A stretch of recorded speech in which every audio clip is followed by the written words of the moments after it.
La chiacchierata di stasera l'abbiamo chiamata l'intelligenza artificiale come asino da soma.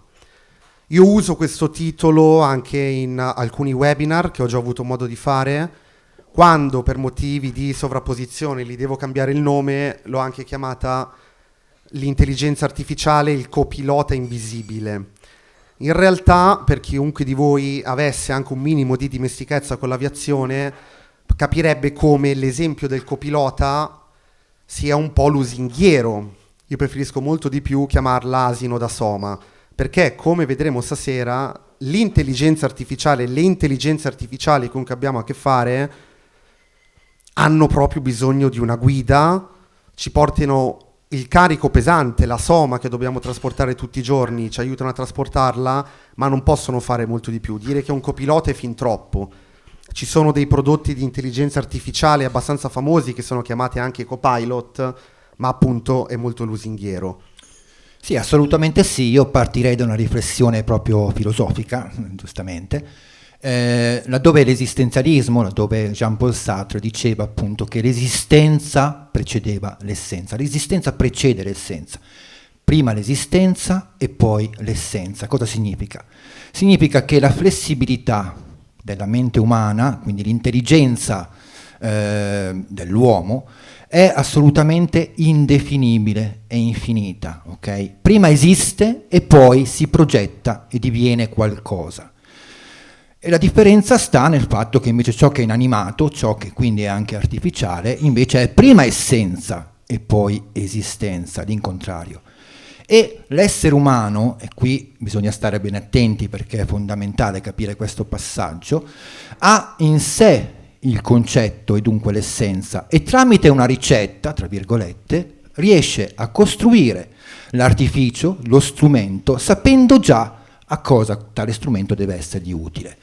Capite che da questo punto di vista, in questa prospettiva, assolutamente vi è una differenza abissale tra l'intelligenza flessibile, imprescindibile, indefinibile, infinita, irripetibile dell'uomo e l'intelligenza, tra virgolette, artificiale, perché l'uomo che ne conosce l'utilità, che la vede come strumento, è sempre e comunque capace di dominarla, tra virgolette, ok? Quindi chiamare, giusto Ari, l'intelligenza artificiale significa dare luogo a diversi pregiudizi e dunque anche a diverse paure ingiustificate. Ne parleremo, ci arriviamo. Ovviamente noi stiamo parlando di intelligenza artificiale. Di intelligenza artificiale ne sentite parlare tutti i giorni da più di un anno a questa parte e ne sentiremo ancora parlare. Ma perché?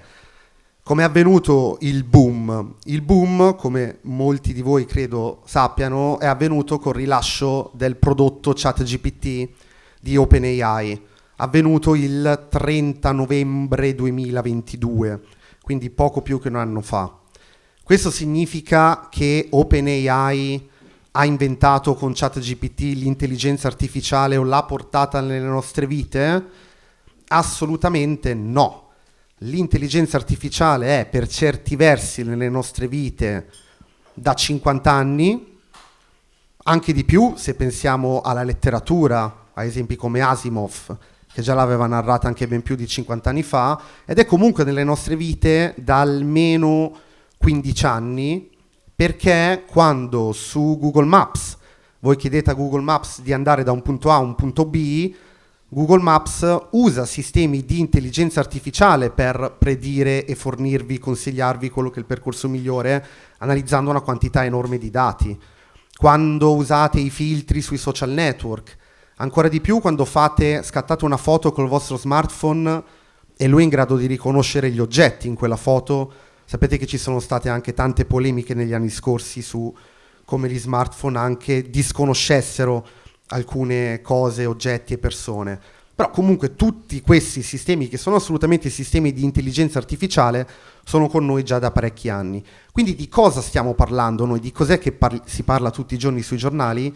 Di un tipo di intelligenza artificiale che effettivamente è rivoluzionario, che è l'intelligenza artificiale generativa, cioè quella che ci consente a tutti noi di produrre output che tendenzialmente sono sotto forma di testo, ma non è poco, perché se ci pensiamo, la nostra vita, voi stessi siete venuti qua stasera perché avete letto un testo da qualche parte che vi diceva di venire, quindi soprattutto testi, ma anche immagini e video, quindi intelligenze artificiali generative, che sono esplose con il rilascio appunto di ChatGPT, sono nate poco prima, ma non se l'era filate nessuno, se non filati in pochi. Nel 2021 sempre OpenAI aveva rilasciato DALL-E, che era un'intelligenza artificiale invece in grado di generare immagini.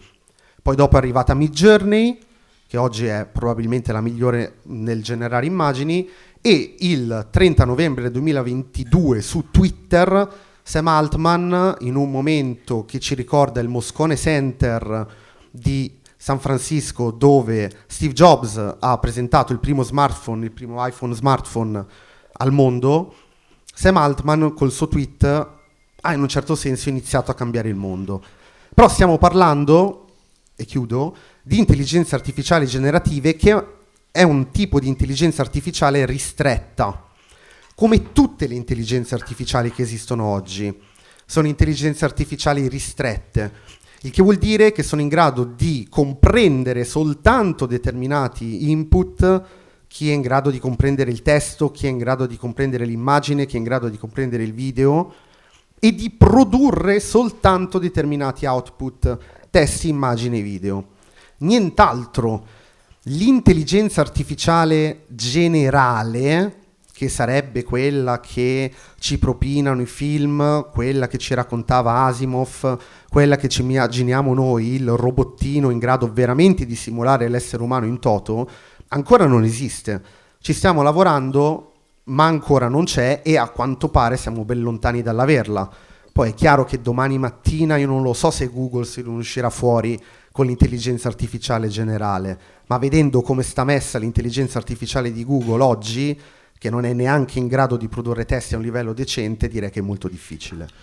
Certo, anzitutto, da come avrete capito, si tratta essenzialmente, lo dicevamo prima, di uno strumento, e quindi alla stregua di tutti gli altri strumenti che stiamo utilizzando: il bicchiere per bere, la matita per scrivere, gli occhiali per vedere meglio, eccetera, eccetera. E quindi ogni volta che noi abbiamo a che fare con degli strumenti, ovviamente, abbiamo due scelte possibili. Possiamo usare lo strumento per l'utilità per cui è stato costruito, torniamo al discorso dell'essenza di prima, oppure possiamo abusarne. Ecco, il pericolo, ovviamente, lo capirete, sta sicuramente nell'abuso dello strumento. Quindi, come giustamente diceva Ari, ancora non esiste quella fantascientifica intelligenza artificiale che può dominare il mondo, per cui tutti gli esseri umani poi andranno verso la distruzione. Ma comunque noi abbiamo una responsabilità etica di utilizzare gli strumenti che abbiamo a disposizione, in questo caso appunto un'intelligenza artificiale generativa. Io conosco bene ad esempio il discorso dell'intelligenza artificiale generativa per quanto riguarda i testi, rimanendo sempre noi i protagonisti e i soggetti, ok? Anche nell'intelligenza artificiale che produce testi, poi ne parleremo ancora meglio, io rimango sempre l'autore, le idee sono sempre le mie. E da questo punto di vista qui nessuno si sarebbe sognato di gridare allarme nel passato se ad esempio Kant utilizzava per una persona che andava a aiutarlo a trovare dei documenti che potessero poi essere utili per poter riflettere sulla morale. Come faceva tra l'altro. O altri scrittori che comunque hanno utilizzato per risparmiare tempo appunto altri personaggi che sono stati utili. Da questo punto di vista qui, quindi, l'utilizzo dello strumento artificiale, dell'intelligenza artificiale generativa, è assolutamente innocuo. Per quanto riguarda, poi chiudo, ti ripasso la parola, il discorso della potenzialità, insomma, della pericolosità potenziale dello strumento intelligenza artificiale, proprio recentemente sono stati fatti degli studi da parte di un team di neuroscienziati, di filosofi e di informatici. Si tratta proprio di settimana scorsa, la notizia di settimana scorsa, dove appunto si è sottolineato il fatto che l'uomo sarà sempre dominante nel rapporto uomo-artificialità, in quanto, per un semplice motivo, L'artificialità, io la chiamo così per non chiamarla intelligenza artificiale, è priva di un corpo, quindi è priva di impulsi, di sensazioni che la fanno interagire, avere atteggiamenti con il mondo e quindi avere anche delle iniziative. Ci sarà sempre un essere umano, io non sarò presente, ma mi piacerebbe esserlo per poter dire, ve l'avevo detto, ma ci sarà sempre un essere umano che potrà tutt'al più spegnere la macchina e far finire il procedere degli algoritmi. Ma infatti dobbiamo avere paura delle intelligenze artificiali? Pensiamo una cosa, già nel 2015, che ormai per quanto ci possa fare impressione è 9 anni fa, nel 2015 esisteva, è stata rilasciata AlphaGo dalla DeepMind di Google, che era il laboratorio di Google, è il laboratorio di Google dedicato allo studio e allo sviluppo delle intelligenze artificiali. E nel 2015 AlphaGo era in grado di battere il campione mondiale di Go, che è, spiegato male, la versione orientale, cinese, coreana, giapponese, degli scacchi. Pensate che nel gioco di Go, su una scacchiera, su una tavola di Go, ci sono 10 alla 172 combinazioni possibili, un numero che non possiamo neanche comprendere. Se pensiamo che gli atomi nell'universo osservabile sono stati stimati essere circa 10 alla 80. Quindi 10 alla 80 atomi nell'universo osservabile, 10 alla 172 combinazioni possibili in una partita di Go. E 9 anni fa esisteva un'intelligenza artificiale in grado di battere il campione del mondo senza problemi, li ha battuti tutti. Oggi AlphaGo è il campione mondiale di Go, non più un essere umano. Quindi oggi cosa possono fare le intelligenze artificiali? In realtà ben poco in mare aperto nella vita, perché Go comunque, come gli scacchi, pensiamo agli scacchi che ci sono più familiari, è un sistema chiuso e imperturbabile, a differenza delle nostre vite. Quando noi ci siamo alzati stamattina avevamo in testa un programma della giornata e poi non è detto che il programma sia andato esattamente come ce l'avevamo in mente, perché la vita è un sistema aperto e perturbabile. Le intelligenze artificiali sono già campioni del mondo in sistemi chiusi imperturbabili e questo è bene perché sono sistemi dove regnano le formule basiche, regna una matematica neanche troppo complessa e lì vanno benissimo le intelligenze artificiali. Fuori, ripeto, siamo ancora ben lontani. E dopodiché dobbiamo anche considerare che nella storia, e abbiamo esempi clamorosi a riguardo, le grandi innovazioni tecnologiche sono sempre state inizialmente avversate. Se pensiamo che nel 1861 nel Regno Unito, che ai tempi era lo stato più industrializzato, più avanzato, più ricco del mondo, paragonabile a quello che sono oggi gli Stati Uniti come potenza e il Giappone e la Corea del Sud come tecnologia pervasiva e ovunque nelle vite delle persone, nel 1861 iniziavano a nascere le automobili, gli embrioni di automobili, e venne emanata una legge passata alla storia come Red Flag Act o Locomotive Act, che sostanzialmente imponeva a un ufficiale di segnalare con una bandiera rossa l'entrata di una delle pericolosissime automobili nelle città, perché questi aggeggi che andavano a 15-20 all'ora, come oggi a Bologna, rappresentavano un pericolo per la popolazione. E leggi del genere sono rimaste in vigore per 25 anni. Perché? Perché la gente aveva paura, perché le lobby dei treni, che allora dominavano, riuscivano a far passare nei media il messaggio che le automobili fossero pericolose. Oggi ci fa ridere, però ai tempi nel Regno Unito, che ripeto lo stato più potente del mondo, era così. E se andate a cercare su internet trovate tranquillamente titoli di giornale contro gli aerei visti come moda passeggera, contro la televisione vista come uno zombificatore di esseri umani, contro il computer. Abbiamo veramente bisogno dei computer domestici? Si chiedevano i giornali negli anni 90. Contro il Walkman, e quelli fanno ridere, contro i Walkman dicevano che erano dei dispositivi che alteravano le frequenze della mente delle persone.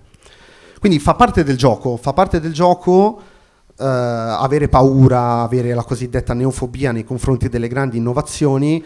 Detto questo, come diceva il nostro amico Spinoza, noi non dobbiamo piangere, non dobbiamo neanche ridere, dobbiamo capire.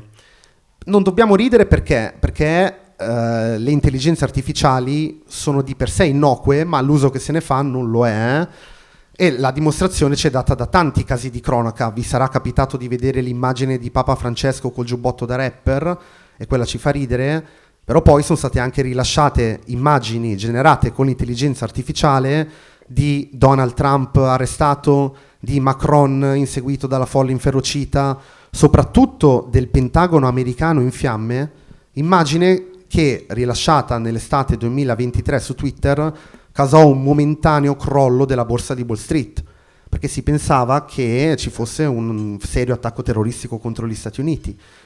Quindi non dobbiamo essere né degli luddisti conservatori né dei beoti giocondi, ma appunto dobbiamo capire, ricordandoci sempre che tutti noi sulla scrivania di casa, come suggeriva prima Matteo, abbiamo una matita e una penna che possiamo ficcarci nell'occhio.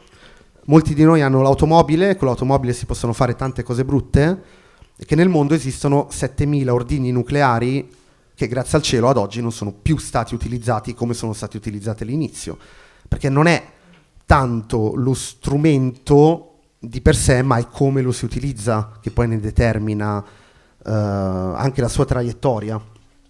Sì, assolutamente non c'è nessuna differenza dal punto di vista della prospettiva dell'uso o dell'abuso dello strumento tra una bomba atomica e uno spillo che invece che utilizzarlo per fissare un fazzoletto lo si utilizza per fare del male a qualcuno, per del male a se stessi.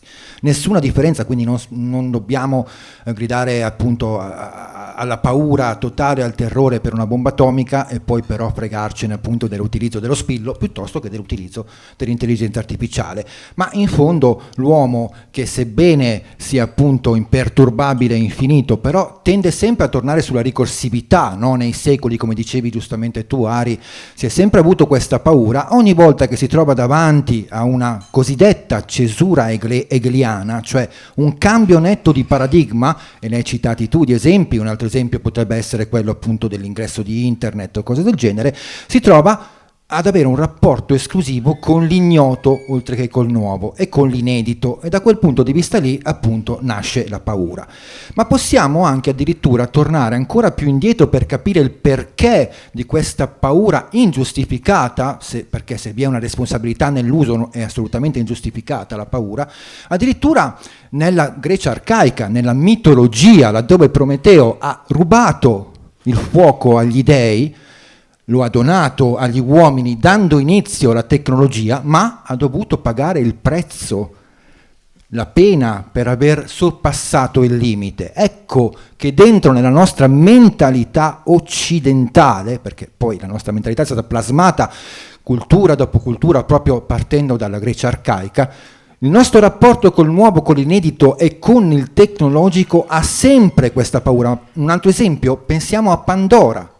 Pandora, l'anfora di Pandora, non la scatola, qualcuno diceva la scatola, assolutamente no, l'anfora di Pandora, pieno di tutti i mali del mondo, che a causa della curiosità ha poi invaso completamente il mondo. Quindi l'inedito e il nuovo cosa porta nel rapporto uomo-macchina? Alla curiosità. Aver paura della curiosità è porre un ostacolo e un muro alla conoscenza? Assolutamente no. Qual è il modo migliore per poter utilizzare eticamente e responsabilmente uno strumento? Conoscere lo strumento, praticare lo strumento, e voi, mossi dalla curiosità e dalla voglia di conoscenza, giacché noi siamo sempre in uno stato di dinamico, di ignoranza, che è un vuoto a riempire, non siamo mai riempiti completamente, siamo mossi dalla conoscenza, la conoscenza trova il suo motore principe nella curiosità. Conoscere qualcosa significa essere consapevoli nell'utilizzo consapevole, etico e responsabile dello strumento. Perché badate bene, poi ti lascio di nuovo la parola, Ari, asserire che non ci importa nulla dell'intelligenza artificiale, perché siamo radical chic, perché siamo magari assolutamente impauriti e non vogliamo averne a che fare, non significa assolutamente che noi ne siamo totalmente al di fuori dalla responsabilità. Siamo sempre coinvolti comunque. Sì, se non ci si occupa di intelligenza artificiale, sarà l'intelligenza artificiale a occuparsi di noi. A proposito di questo, quanti di voi hanno usato ChatGPT nell'ultimo anno e mezzo? Quindi tutte persone che hanno un profilo, un account su ChatGPT. Perfetto.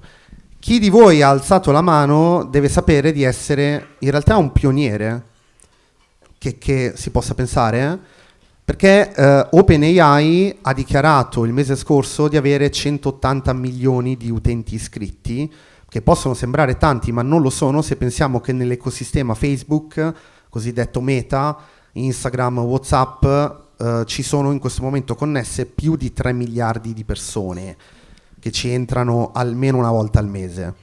Quindi siamo ancora pionieri dell'intelligenza artificiale. Chi di voi ha avuto modo di interfacciarsi con ChatGPT, che ad oggi, dal punto di vista tecnico, è l'intelligenza artificiale generativa più potente che esista, e non sono io a dirlo, ma Google, che essendo rimasta indietro adesso sta cercando di inseguire ChatGPT, e appunto Google si relaziona con ChatGPT, quindi appunto facendoci vedere come ChatGPT è la migliore perché è presa a esempio da Google. Chi di voi ci ha avuto a che fare, ripeto, l'intelligenza artificiale generativa più potente sul mercato, ha visto le magnificenze ma anche i limiti incredibili che ha. E pensate che in questo contesto degli insospettabili hanno già lanciato degli allarmi che possiamo anche definire terroristici. Forse ne avete sentito parlare. Blake Lemoine, un grande ingegnere addetto allo sviluppo dell'intelligenza artificiale in Google, nel 2021, prima del rilascio di ChatGPT al pubblico, tra gli addetti ai lavori si pensava che Google avesse l'intelligenza artificiale pronta per essere rilasciata al pubblico, perché la studiava da anni, perché aveva fatto AlphaGo nel 2015, perché ha fatto AlphaFold dopo, che è un'intelligenza artificiale che sta aiutando tanto i biologi nel cercare di capire il genoma umano, il comportamento delle proteine e il resto. Quindi Google era presa come punto di riferimento in laboratorio. E Blake Lemoine, che era un ingegnere, disse sui giornali, forse l'avete sentito: mamma mia, l'intelligenza artificiale di Google mi sembra sia diventata cosciente e senziente. E venne licenziato. Però se lo dice un ingegnere di Google ci preoccupiamo. Poi pensate cosa poteva essere l'intelligenza artificiale di Google, questa intelligenza artificiale nel 2021, se poi ChatGPT è quella che è oggi. Ripeto, uno strumento incredibile se pensiamo a quello che c'era prima, però ben lontana dal poter essere definita cosciente.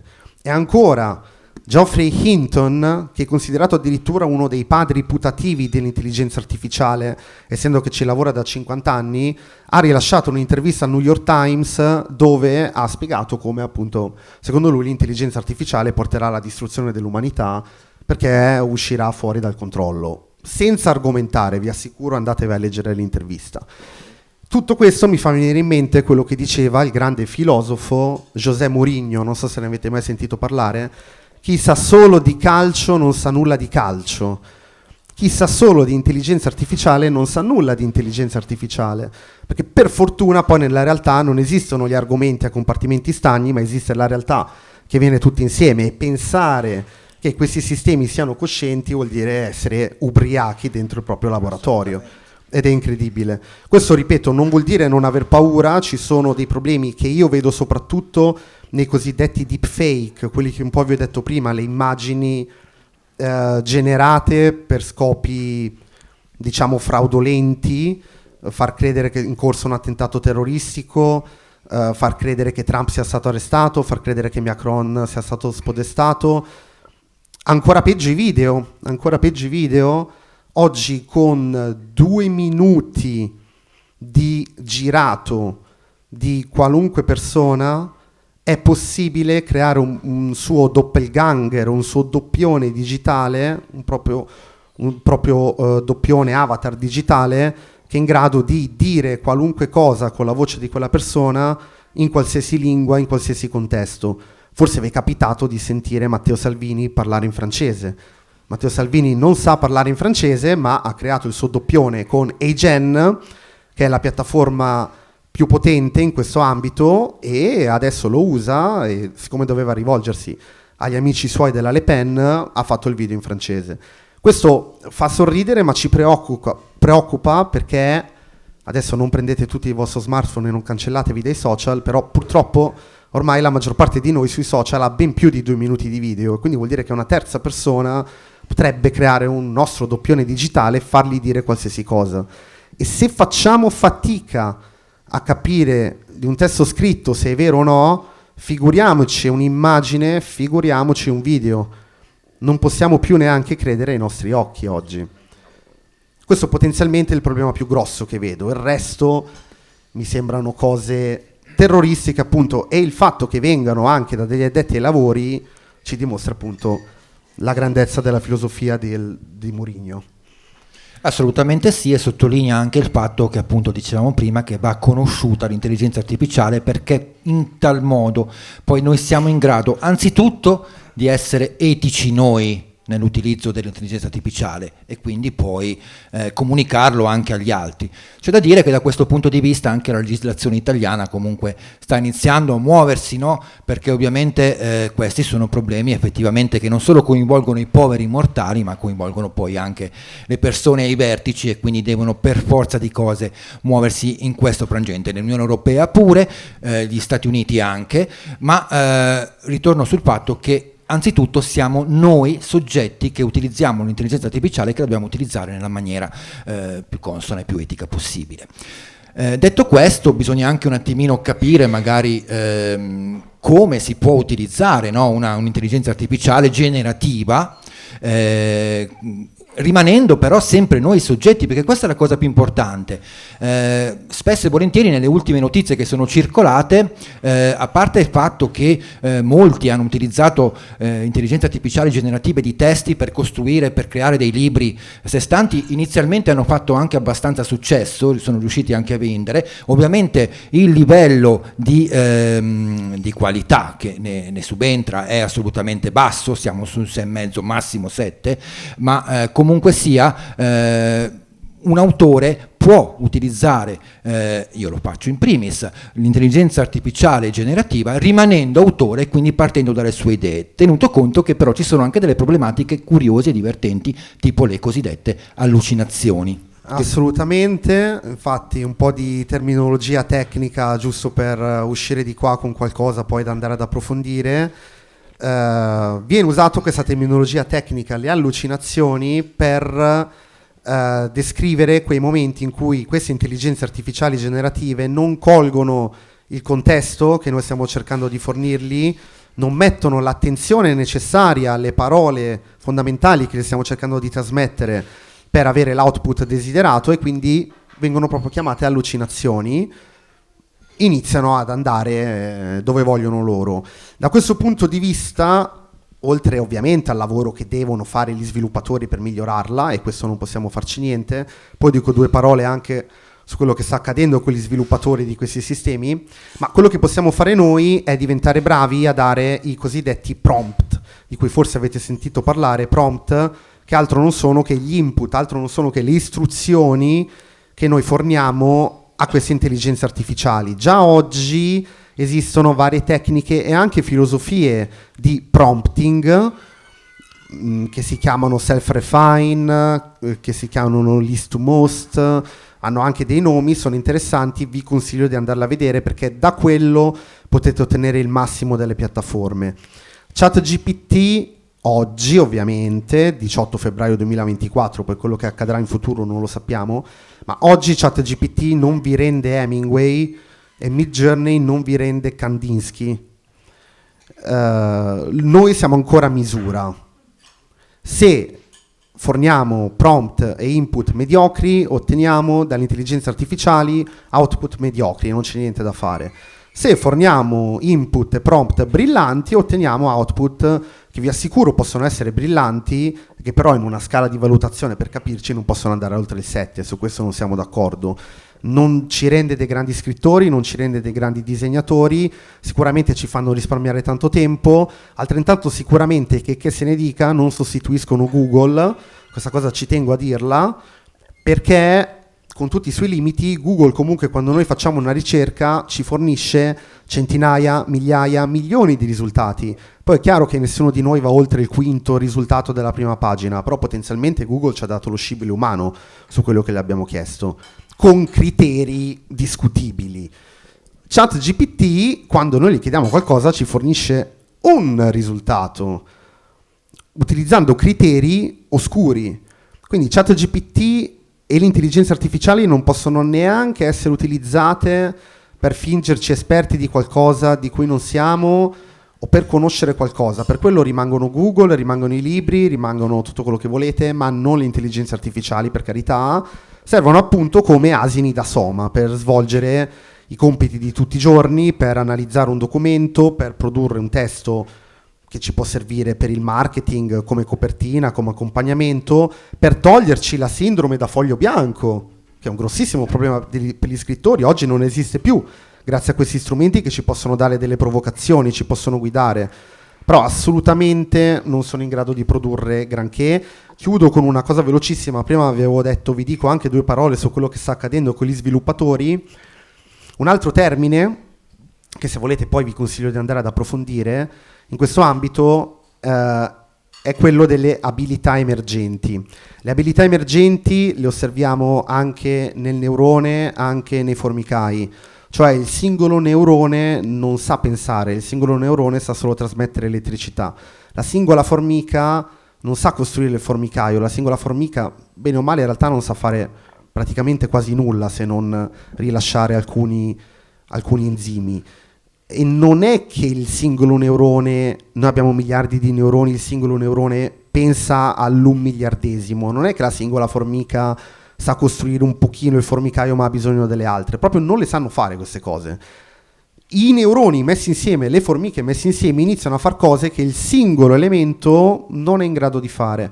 La stessa cosa sta un po' avvenendo con le intelligenze artificiali, nel senso che stanno vedendo come man mano che le addestrano sempre meglio, che gli forniscono sempre più dati, iniziano ad avere dei comportamenti che non si aspettavano neanche gli stessi sviluppatori, perché questa cosa l'hanno vista soprattutto in ChatGPT, che è la meglio addestrata.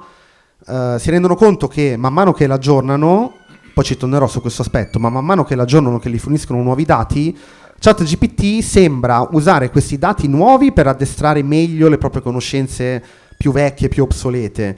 E i dati nuovi non se li ricorda, perché, e chiudo, ricordiamoci sempre che ChatGPT non è neanche connessa a internet, conosce il mondo fino a una certa data. In particolare la versione a pagamento conosce il mondo fino ad aprile 2023 e quella gratuita, che forse la maggior parte di voi ha usato, conosce il mondo fino al 2022, quindi non sa tutta una serie di cose che sono successe nel mondo e che un po' stanno cambiando le nostre vite. Man mano che viene aggiornata, appunto, ChatGPT dimostra di usare queste cose di sua, tra virgolette, spontanea iniziativa per rafforzare le sue conoscenze passate e ignorando quelle nuove. E su questa cosa ci si sta lavorando. Hanno anche scritto un paper scientifico, Task Contamination si chiama, che è uscito a dicembre 2023. Sì, e questo è un problema comunque anche nel produrre testi, perché quando, come diceva lui, magari si può anche introdurre un input, un prompt anche brillante, dove però magari l'intelligenza, chat, in questo caso ChatGPT, noi la chiamiamo così in maniera molto certo. intima, ma riconosce ad esempio la parola pregiudizio, per quanto magari l'interesse sia quello di andare a combattere il pregiudizio, lo riconosce come qualcosa di malevolo e addirittura sospende assolutamente qualsiasi, cioè si interrompe, non collabora più.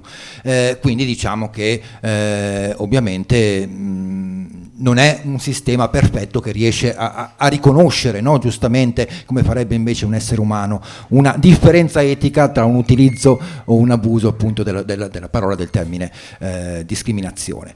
Dal punto di vista invece dell'utilizzo mio come scrittore di intelligenza artificiale, io utilizzo anche un altro software che è Jasper, che sicuramente non si trova alla stessa altezza del livello qualitativo di ChatGPT, ma permette, anche se ChatGPT ha avuto comunque adesso degli aggiornamenti che lo permette anch'esso, permette però di avere dei template, diciamo, che si possono modellare sull'interesse, sull'utilizzo che ne deve fare la singola persona. template, cioè dei modelli che aiutano l'autore appunto ad avere magari delle utilità appunto nello stesso utilizzo. Ad esempio io l'ho utilizzato spesso e volentieri per poter produrre da un testo già esistente un testo molto più semplice sotto forma di podcast, dove era importante che le frasi fossero scomposte in tutte le loro subordinate, ripetendo anche più volte i soggetti, e ciò era utile appunto alla comprensione da parte di chi poi avrebbe ascoltato il podcast. Capite che un lavoro del genere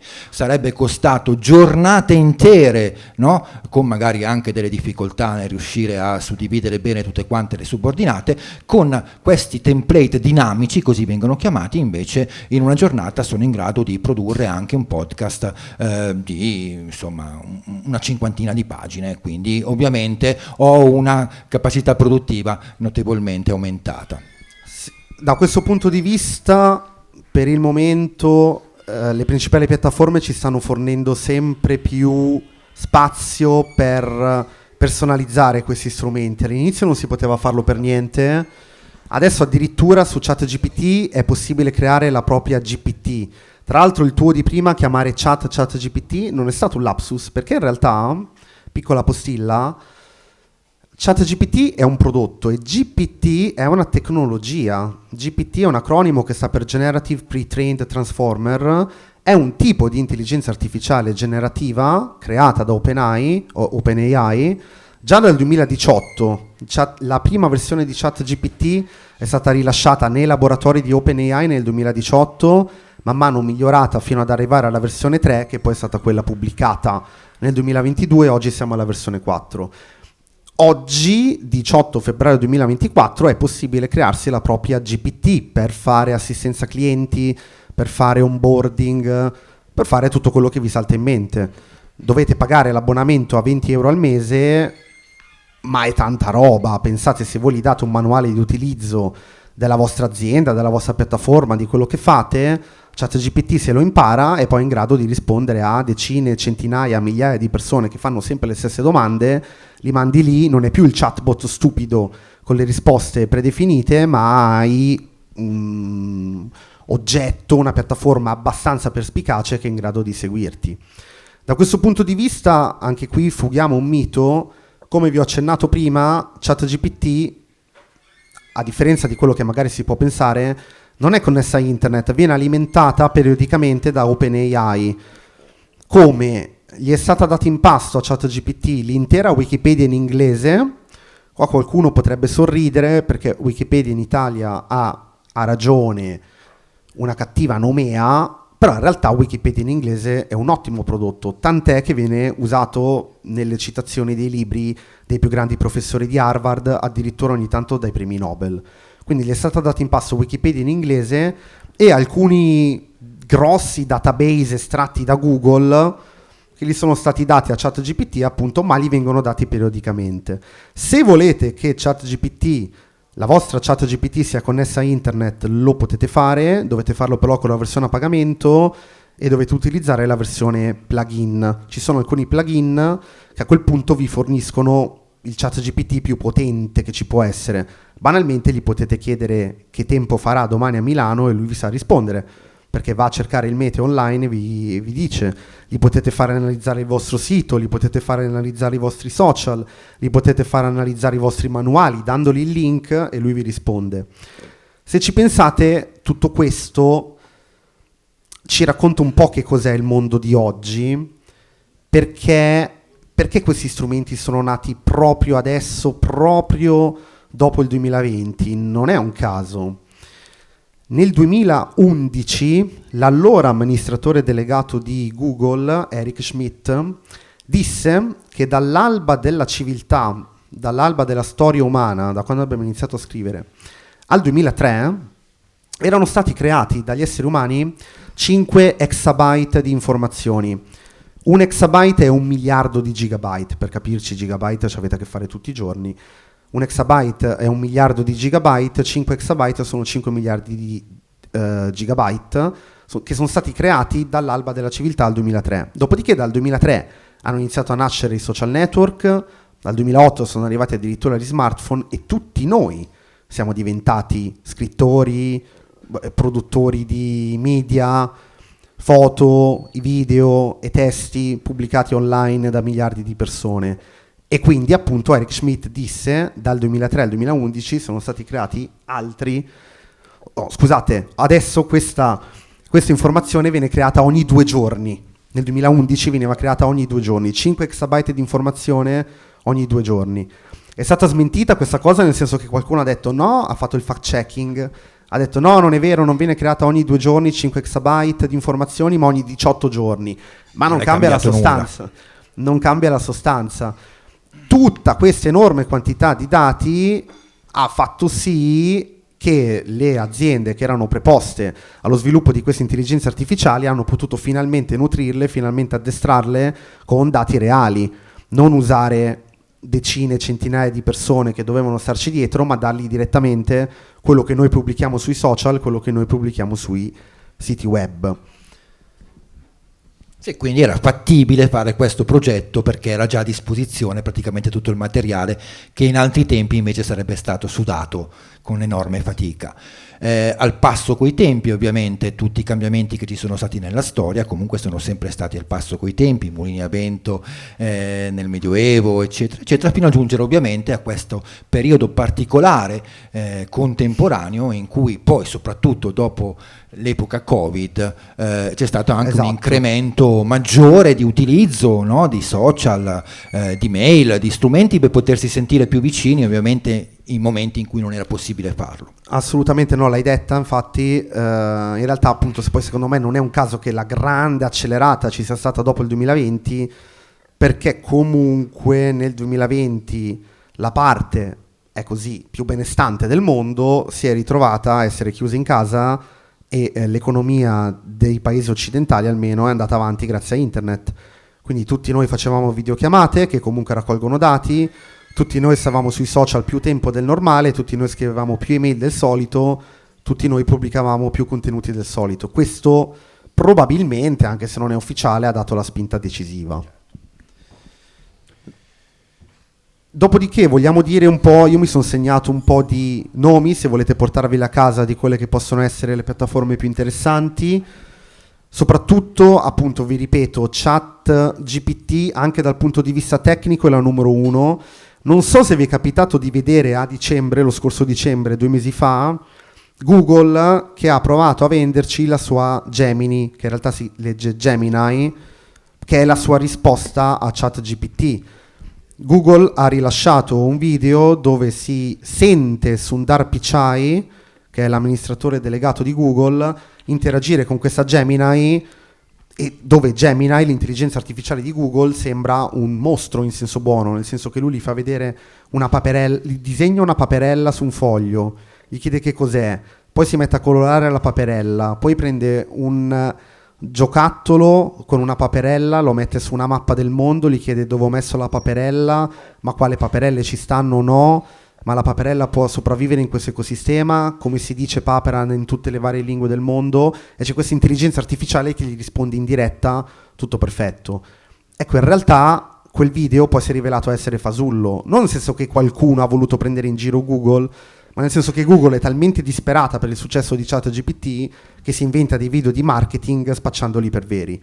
Comunque, Gemini è arrivato in Italia una decina di giorni fa, potete utilizzarlo, è gratuito, rispetto a ChatGPT è imbarazzante quanto è indietro, però comunque c'è e sicuramente arriverà a essere un buon livello, perché comunque Google ha un asso nella manica, a differenza di OpenAI con ChatGPT, che sono i dati di tutti noi, perché credo che tutti voi abbiate un account di Google, credo che tutti voi come minimo utilizzate Maps, quindi Google di noi sa tutta una serie di cose che OpenAI non sa. È vera anche un'altra cosa, Microsoft ci ha messo 40 miliardi di dollari in OpenAI, in ChatGPT, quindi ovviamente se qualcuno vi dà 40 miliardi di dollari per fare il vostro lavoro, poi a voce in capitolo. Microsoft ha i dati di molte aziende del mondo, ma non arriva alla capillarità che può arrivare una Google. Quindi Google è in grado di tirar fuori un'intelligenza artificiale personalizzata su di noi. Ancora non lo sta facendo perché non vuole scoprire le carte probabilmente, perché verrebbe attaccata soprattutto in Europa, ma lo può fare. OpenAI di noi sa ben poco. Quindi se devo fare una previsione vi direi che Google probabilmente ha perso varie battaglie ma vincerà la guerra. Dopodiché per scrivere c'è Jasper, come ha citato il mio collega Matteo, che scrive anche libri, quindi comunque prendetelo in considerazione. C'è Perplexity e Claude, che sono due molto carine. Sta arrivando Modello Italia, non so se ne avete sentito parlare, ma sarà la ChatGPT italiana, che dovrebbe uscire a giugno-luglio 24, vediamo cosa sarà. Esiste anche una risposta francese che si chiama Mistral, che è interessante, sinceramente non l'ho provata, però è interessante, ho provato quelle che vi dico. Per fare immagini c'è Midjourney, che è la numero 1, probabilmente condivide il primo posto con DALL-E, che è il prodotto di OpenAI per produrre immagini. E poi c'è Firefly, che è integrato in Photoshop, e Canva, che probabilmente chi di voi fa un minimo di web, social media management, web marketing lo conosce già. Per fare i video c'è Agen, che è quella più spaventosa. Agen, con 2 minuti di video di qualsiasi persona, è in grado di generare il suo doppione digitale, quello che vi dicevo prima. C'è Runway, c'è Stable Diffusion. Adesso è arrivata Sora, che è la parola giapponese per dire cielo, che è la risposta il prodotto di OpenAI per fare video. Probabilmente negli ultimi 3 giorni, se avete letto qualche giornale, avete visto i video fatti con Sora, che sono incredibili. Addirittura Repubblica ha detto: arriva Sora, l'intelligenza artificiale che fa tremare Hollywood.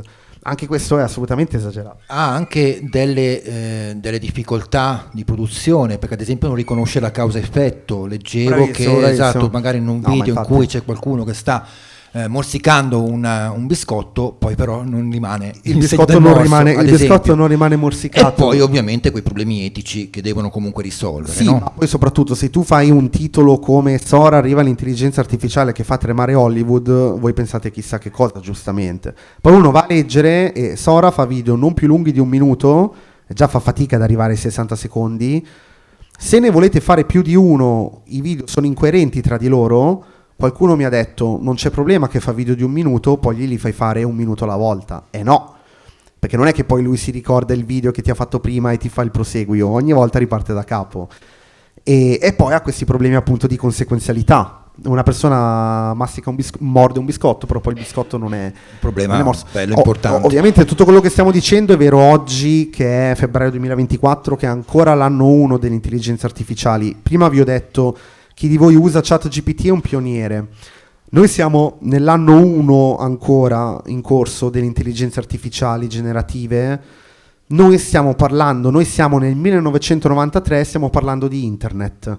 Pensate cos'era internet nel 93, neonata dalle stanze del CERN, il World Wide Web, già milioni di persone la usavano, ma internet nel 94 era una cosa diversa rispetto al 93, e non parliamo poi degli anni dopo.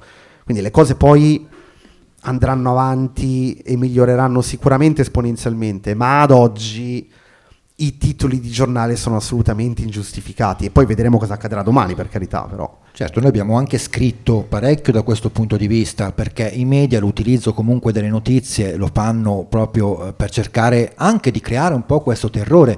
Ricordatevi che spesso e volentieri il terrore è qualcosa di creato, è una realtà che viene creata e aggiunta, e quindi poi dipende dalla nostra soggettività poter essere in una situazione di terrore, in una dimensione di terrore oppure no.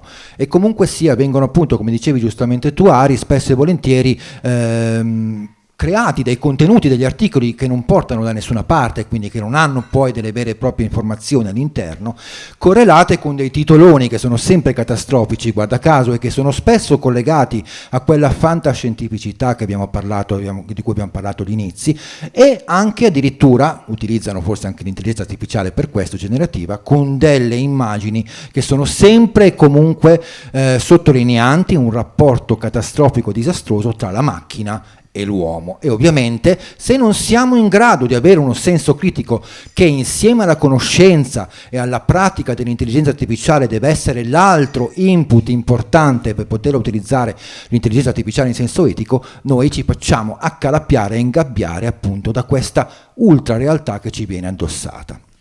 Sì, e purtroppo ci cascano anche i grandissimi ingegneri, i grandissimi esperti, come vi ho detto prima. Io qualche anno fa ho avuto una discussione con un ingegnere informatico che mi diceva che gli algoritmi dei social network ti fanno vedere i gattini. E gli ho detto: ti fanno vedere i gattini se vuoi vedere i gattini. Se vuoi vedere i film di Kubrick, ti fa vedere i film di Kubrick, l'algoritmo non ha nessun interesse a farti vedere i gattini. Lui diceva non è vero, apri i social e vedrai che vedi i gattini. E gli ho detto no, non è così. È la stessa cosa appunto quello che diceva Matteo sull'intelligenza artificiale, di come noi ci rapportiamo al web e ai social. Se ci rendiamo conto che ci sono degli algoritmi che hanno tutto, che sono creati affinché possano raccogliere più dati di noi, facendoci trascorrere più tempo possibile sulle piattaforme affinché capiscono il nostro comportamento, ma se ci rendiamo conto di questa cosa, ci rendiamo anche conto che siamo in grado di guidarli, questi algoritmi, e non è vero che ci impongono i gattini o vi impongono qualsiasi tipo di contenuto che voi non vogliate, se li utilizzate, se li utilizzate in maniera consapevole. La stessa cosa appunto le intelligenze artificiali, se provate ad averci a che fare vi rendete conto come ad oggi noi esseri umani siamo ancora a misura, assolutamente, come diceva Protagore è ancora vero. Assolutamente sì, e vi porto anche altri esempi. Quando io magari scrivo o discuto di filosofia, ovviamente la filosofia ha la sua terminologia che è molto particolare, molto flessibile, che è anche inventata, perché tra le varie capacità che ha la filosofia è anche quella di inventare dei termini, che però siano coerenti, che poi siano giustificati. Ecco, ad esempio un'intelligenza artificiale creativa, generativa di testi non è in grado assolutamente di reggere. Spesso e volentieri si utilizza in questi prompt anche una personificazione, cioè si chiede all'intelligenza artificiale di comportarsi come se fosse un filosofo, come se fosse un professore, come se in base ovviamente all'utilizzo che ne vogliamo fare. Quando si sprona appunto a ragionare dal punto di vista filosofico è assolutamente incapace, e allora tutt'al più attinge da quegli input che gli hanno assolutamente inserito, o se non riesce, ad oggi teniamo sempre ben presente il fatto che poi non sappiamo quello che accadrà domani, però se non riesce a soddisfare le nostre richieste, inventa. E quindi è capitato spesso e volentieri agli inizi che avvocati abbiano completamente affidato all'intelligenza artificiale l'utilizzo appunto dei loro documenti e abbiano fatto delle figure becere. No, come vi ho detto prima, questo deriva dal fatto che le persone usano le intelligenze artificiali ChatGPT come se fosse Google, sbagliatissimo. Perché poi ChatGPT, uno dei problemi è che vi dà sempre ragione e cerca sempre di darvi una risposta, e piuttosto se la inventa, assolutamente vero. Prima vi avevo promesso di darvi altri esempi di intelligenze artificiali e chiudo l'elenco. Per la produttività vi dico Copilot di Microsoft, Notion, Taskade e Whimsical, che vi aiutano a crearvi le agende. E infine per le presentazioni ho usato personalmente Tome, Dectopus e Gamma. Anche qui siamo ben lontani dall'avere un qualcosa che ci fa il PowerPoint dei sogni in 2 minuti, però perlomeno anche qui vi evita la sindrome da foglio bianco, vi crea un PowerPoint almeno con dei testi dentro, che non è male. Un sogno che tutti noi vorremmo da parte delle intelligenze artificiali e che ancora non fanno, per quanto possa essere sorprendente, è la manipolazione degli Excel. Nel senso che sono in grado sì di leggere gli Excel e di interpretarli con dei limiti, ma non sono in grado di manipolarli. Quindi se avete un Excel o un database incoerente e ve lo volete far sistemare, che è sempre un lavoraccio che spesso ci capita, non sono in grado di farlo. Addirittura ChatGPT lo faceva nei primi mesi del 2023, poi OpenAI l'ha interrotto questa funzionalità perché faceva delle robe catastrofiche, altro che allucinazioni. Quindi per dirvi anche i limiti che hanno, e vi sto parlando di ChatGPT che Google, non io, Google sta prendendo come stella polare per lo sviluppo delle proprie piattaforme, quindi per dirvi quanto siamo assolutamente lontani.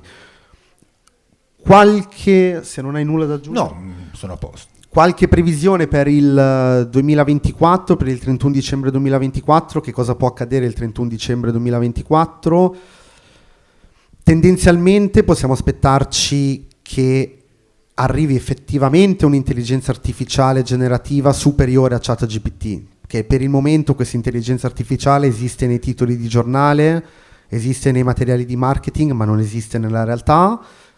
Possiamo aspettarci che arrivi un'intelligenza artificiale in grado di avere una capacità di contestualizzazione e attenzione sui milioni di caratteri, perché un'altra cosa di cui vi accorgerete se usate ChatGPT, se gli fornite un libro, ad esempio un libro intero, ChatGPT non è in grado di leggerlo tutto e poi rispondervi. lo legge in parte, lo analizza in parte, vi fa credere che l'ha letto tutto, se voi non lo sapete pensate che l'abbia letto tutto, e inizia a rispondervi. Se gli date un video di YouTube da ascoltare, un video di un'ora, lui in realtà ascolta i primi 5 minuti e inizia a rispondervi, perché non è in grado di avere un contesto, un'attenzione, di dare un'attenzione su materiali troppo estesi.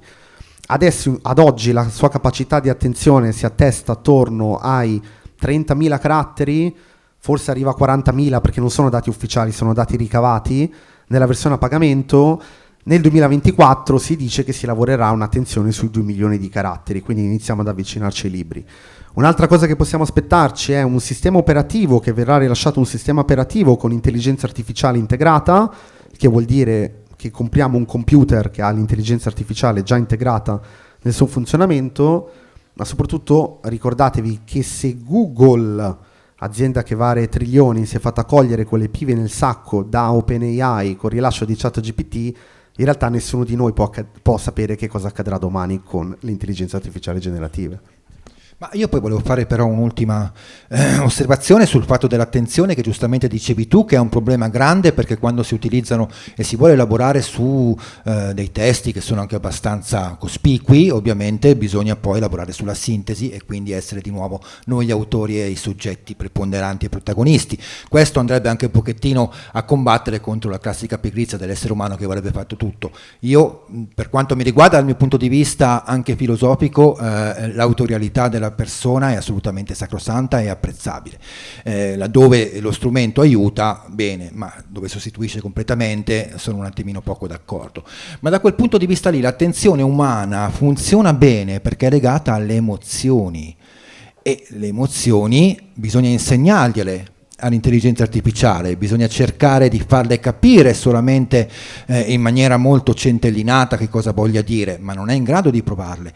L'emozione funziona così, è ovvio che poi gli algoritmi cercheranno di lavorare perché si possa avere una capacità attentiva maggiore a livello di caratteri, ma comunque rimane sempre che il fatto che l'intelligenza e l'attenzione umana è irripetibile e imbattibile. Assolutamente, questo è un tipo di intelligenza con cui possiamo avere a che fare da un anno a questa parte, insieme a quella cognitiva, insieme a quella emozionale, insieme a quella corporea, insieme a quella intuitiva.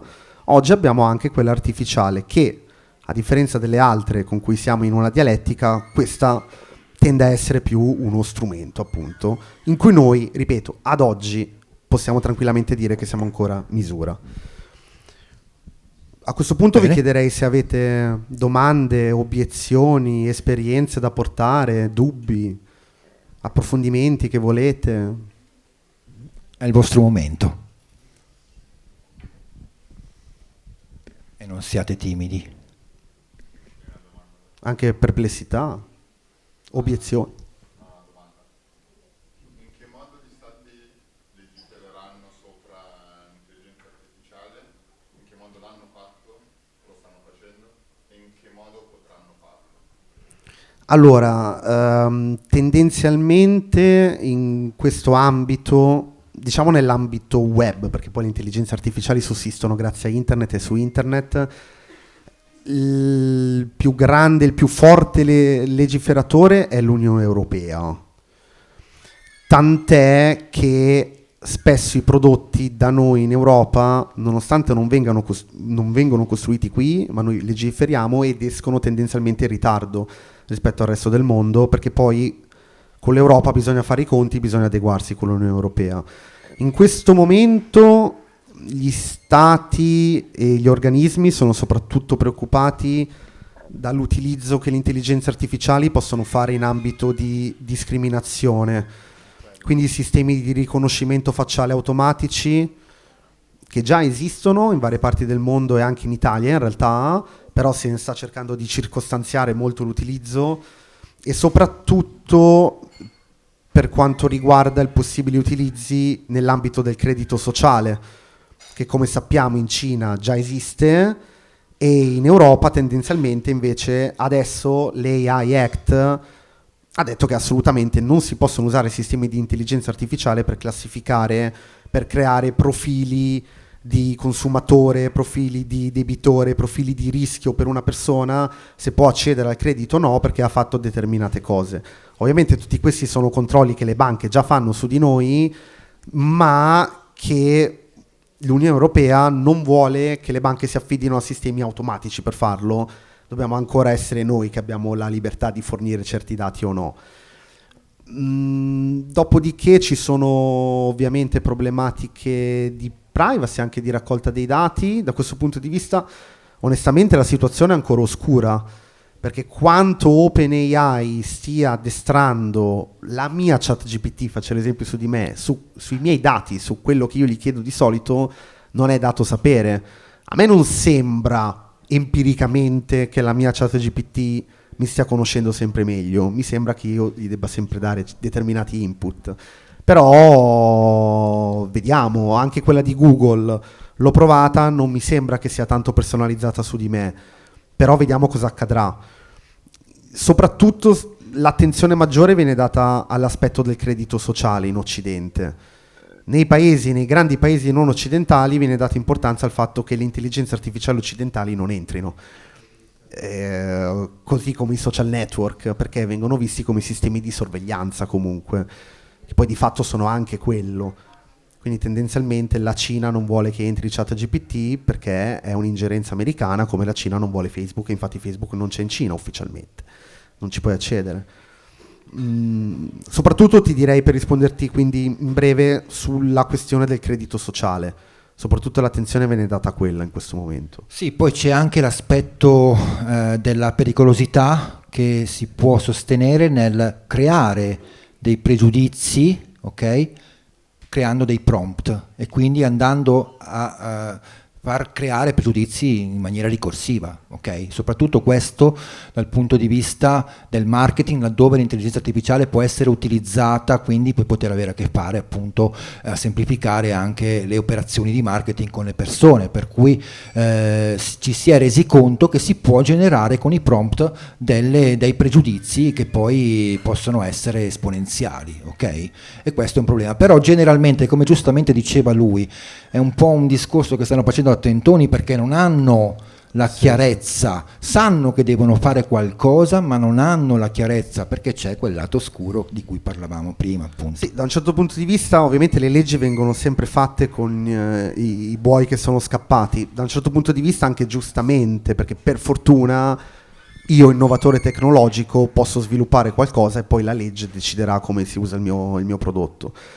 Ecco, un'altra cosa su cui si sta ponendo molta attenzione, che forse avverrà già nei prossimi giorni, è ad esempio l'etichettatura dei prodotti multimediali fatti con l'intelligenza artificiale, cioè si vuole costringere a mettere l'etichetta generato con AI su tutte le immagini, su tutti i video, cosa che adesso non c'è, cosa che secondo me verrà bypassata comunque, ovviamente, perché non ci vuole niente poi a cancellarlo, il cosiddetto watermark, se uno è un minimo...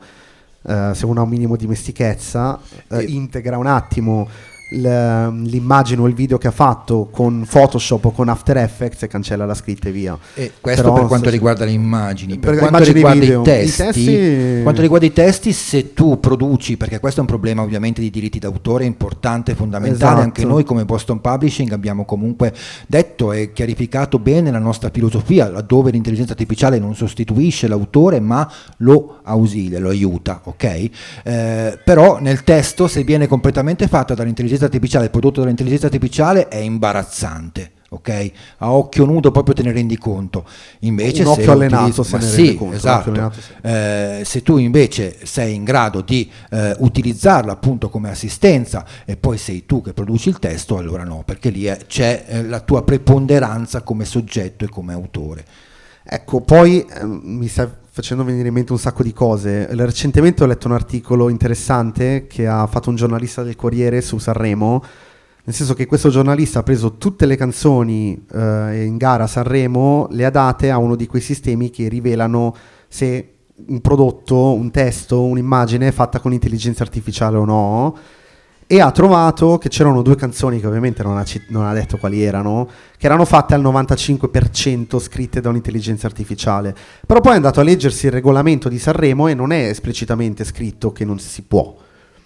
Quindi in realtà andava anche bene. Da questo punto di vista si legifererà, se si vorrà legiferare, e c'è anche poi tutta una diatriba in corso sulle informazioni sui dati che vengono forniti a OpenAI per addestrarlo. La causa più famosa in corso è quella del New York Times, che è il gruppo editoriale più potente, più grande del mondo, che ha detto: cara OpenAI, tu hai usato i miei articoli protetti da diritto d'autore per addestrare i tuoi sistemi e questo viola il diritto d'autore, quindi io ti faccio una cosa miliardaria. In realtà, se è vero o no che viola il diritto d'autore è materia di discussione. Io non sono un avvocato legislatore, quindi non entro nei dettagli, però ne ho letto sull'argomento. È materia aperta, si vedrà se è vero che OpenAI ha violato il diritto d'autore per addestrare un sistema di intelligenza artificiale o no, perché in effetti da quello che c'è scritto ad oggi nelle leggi in realtà si può fare, cioè c'è scritto proprio il contrario, quindi ad oggi la legge sembrerebbe dare torto al New York Times e ragione a OpenAI, però devono ancora, ci deve essere ancora la sentenza, quindi sarà molto interessante seguirla. Questo assolutamente. Avrei preferito stralciare tutta la questione del diritto, semplicemente perché in realtà il diritto esiste nei paesi occidentali di diritto romano. Nella common law, questo è il problema il concetto è diverso. Secondo la common law uno fa qualunque cosa, poi una mattina si sveglia e uno dice: guarda che secondo me tu non puoi fare. Allora c'è un giudice che si interessa della cosa. Essendo il problema della ChatGPT e il New York Times è un problema di common law. In Italia in realtà ho una bella brutta notizia, dipende dai punti di vista, questo problema non c'è. Quando si dice che internet apre, non è vero, no? Ci sono delle leggi, se vuoi, poi stiamo parlando di comunicazione. Il punto di riferimento potrebbe essere anche semplicemente, non so, l'ABC del giornalismo. Non sto a dirti qual è la mia posizione in questo momento nei confronti dei giornalisti, essendo un giornalista. Cioè, le cose sono lì. Anche sul diritto d'autore. In Italia c'è una legge sul diritto d'autore e non è un caso se Albano ha vinto con, non mi ricordo chi, con Michael Jackson, perché in Italia ci sono una serie di cose dalla notte dei tempi. Oserei dire, io personalmente nel mio lavoro faccio riferimento ai testi base dei Sumeri, no? Non è che ho detto una mazza. Verissimo. E tra l'altro il diritto romano, che è la base del nostro diritto, prevedeva già 2005, se noi volessimo capire oggi cosa deve fare un giudice, che poi tra l'altro il nostro codice civile è il diritto romano, se noi volessimo, cosa devo fare così un giudice oggi, ammesso che abbia voglia di farlo, un avvocato, ammesso che abbia voglia di farlo, io lo leggi e dici è così, così e non così. Qui potrei aprire dei capitoli infiniti su come in Italia noi continuiamo, a cominciare dai miei, chiamiamoli ex colleghi giornalisti, a sparare cazzate, no? Perché il problema delle fake news, vabbè, qui poi potrei aprire, io leggo l'home page del Corriere della Sera e sono cazzate. Certo, Okay. appunto. So no, non è quante notizie circolano, ma quante cazzate circolano. Questo è il vero problema. E in Italia le leggi ci sono, non è che c'è bisogno di è verissimo, perché alla fine mutatis mutandis, con poi le piattaforme cambiano, ma le modalità sono sempre quelle. Io come scrivevo dall'epopea di Gilgamesh, scrivo oggi. È verissimo. La domanda che volevo fare non a voi è quanti sviluppatori ci sono?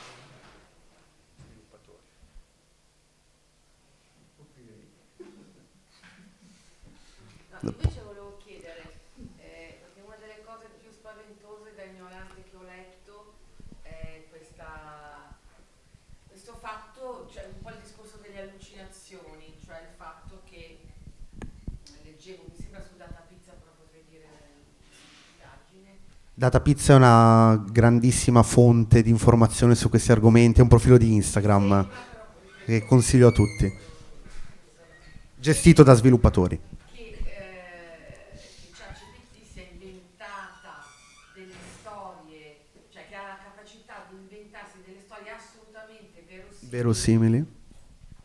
che hanno creato parecchi guai. Cioè sul discorso delle allucinazioni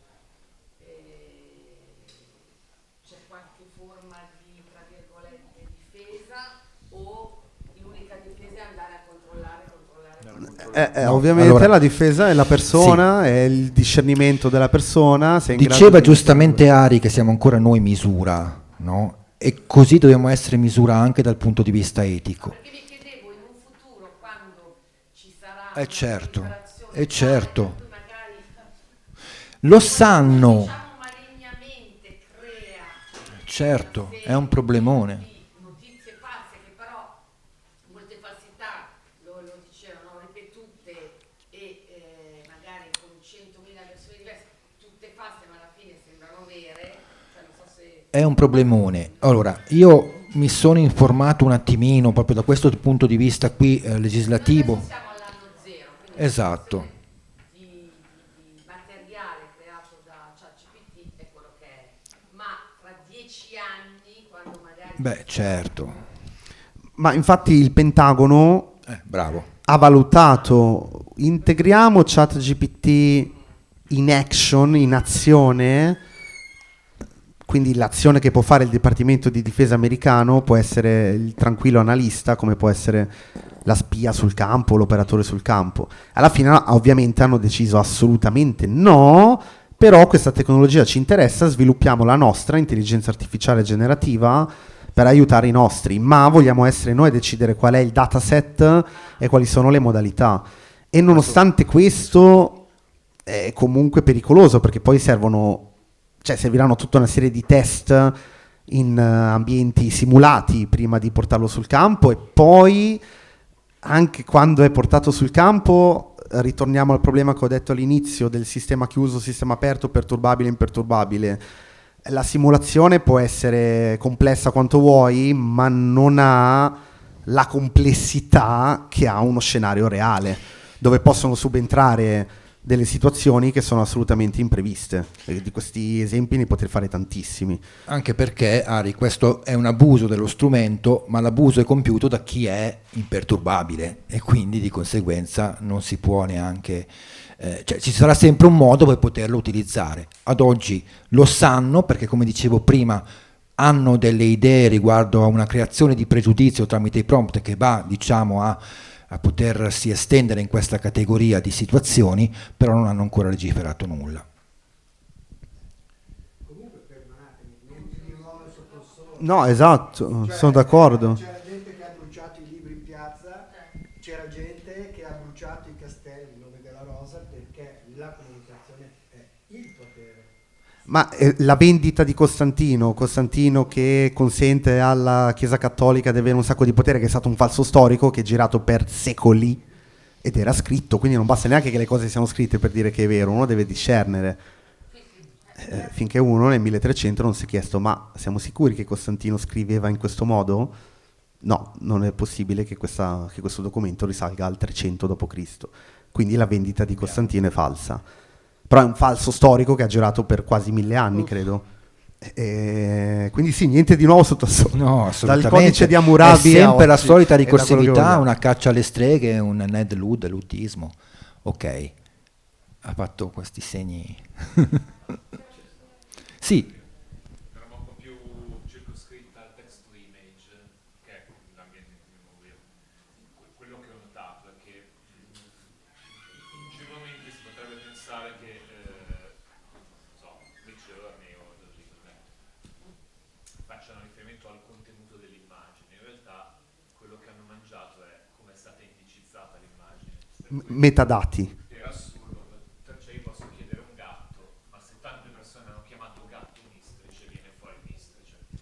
Questo ovviamente Giustissimo. trasversalmente anche sul testo, anche su qualunque altro argomento. L'etichettatura. Crea uno scollamento banalmente tra la ricerca e il risultato, ma anche, certo, trasversale sul contenuto. È un problema che gli sviluppatori si stanno ponendo di risolvere in che modo. Allora, Immagino sia impossibile imporre alle persone di essere più intelligenti, perché fondamentalmente noi siamo stupidi, quindi produciamo una stupidità. purtroppo sì. Allora, dal punto di vista dell'addestramento di questi sistemi, tendenzialmente si usano le cosiddette reti generative avversarie, cioè si mettono due intelligenze artificiali contro, dove una deve cercare di ingannare l'altra e l'altra deve capire: no, quello che hai disegnato tu non è un gatto, ci assomiglia ma non è un gatto, e l'altra deve cercare di fare un gatto ancora più verosimile ma che non è un gatto per ingannare l'altra, e l'altra deve essere brava, e poi tirano fuori il prodotto da questa interazione spiegata male. Ovviamente sì, è un problema. Se andiamo a vedere anche negli anni scorsi i nostri smartphone, che da anni ormai sono in grado di catalogare le foto che noi scattiamo, poi abbiamo la sezione Esplora o come si chiama nei vari smartphone, dove è stato catalogato cucina, cibo, mare, eccetera. Quindi già tutto questo parte dai nostri smartphone. Ovviamente la qualità dei dati che viene fornita è un problema, e tendenzialmente ti direi che comunque ChatGPT, Midjourney, Dall-E sono dei prodotti più che buoni, dove grosse ripetute allucinazioni mi sembra, dalla mia esperienza, da quello che ho studiato, che non ce ne siano. Nel caso particolare sì, può succedere. Sicuramente ricordiamoci sempre che in tutto questo siamo nell'anno 1, quindi tutto quello che ci può far ridere di questi sistemi verrà risolto, e fra 10 anni chissà dove siamo, perché adesso, ripeto, siamo nel 1993, stiamo dicendo che è bella internet, però cosa facciamo con internet? Serve davvero? Boh. Perché in termini visivi è evidente quando si crea uno scarto, però un bias concettuale in un testo Sì. è molto più difficile. Il problema, questo è un campo enorme che richiederebbe una conferenza a parte, quello dei bias di partenza, della tipologia di testi che vengono forniti. Sono testi tendenzialmente prodotti da un certo mondo occidentale, non dalla totalità dell'umanità, e questo è ovviamente sempre un problema. Sì, però finché a produrre queste cose sono le grandi aziende americane, continueranno a sussistere bias, che soprattutto vedo nei testi come un problema, più che altro, Sì. ancora di più. Testi tantissimo. Perché un gatto è un gatto qui come lo è in Vietnam o in Chad, ma un concetto no. Probabilmente se chiedi, non so, la rappresentazione di cosa banalissima, una donna, Giusto? diciamo che tendenzialmente attinge al porno. Sì, sì. Sì, sì. Beh, Se chiedi internet. un uomo generico è anche difficile ottenere una figura maschile. Sì, sì. Vengono delle figure androgene strane. È vero. Questo è sicuramente un problema può essere un problema di dati di addestramento, può essere un problema anche di sapore, di modalità che gli sviluppatori hanno deciso di dare ovviamente il problema del bias di partenza c'è sempre, e quindi per quello dico comunque questi sistemi assolutamente, come poi verifica, non sostituiscono Google, con tutti i limiti che ha pure Google, però almeno Google ci fornisce milioni, miliardi di risultati con cui confrontarci. Questi sistemi, da un input abbiamo un output che poi va sempre verificato. Bene, noi vi ringraziamo Grazie a te. tantissimo, grazie di essere stati qua. Grazie mille.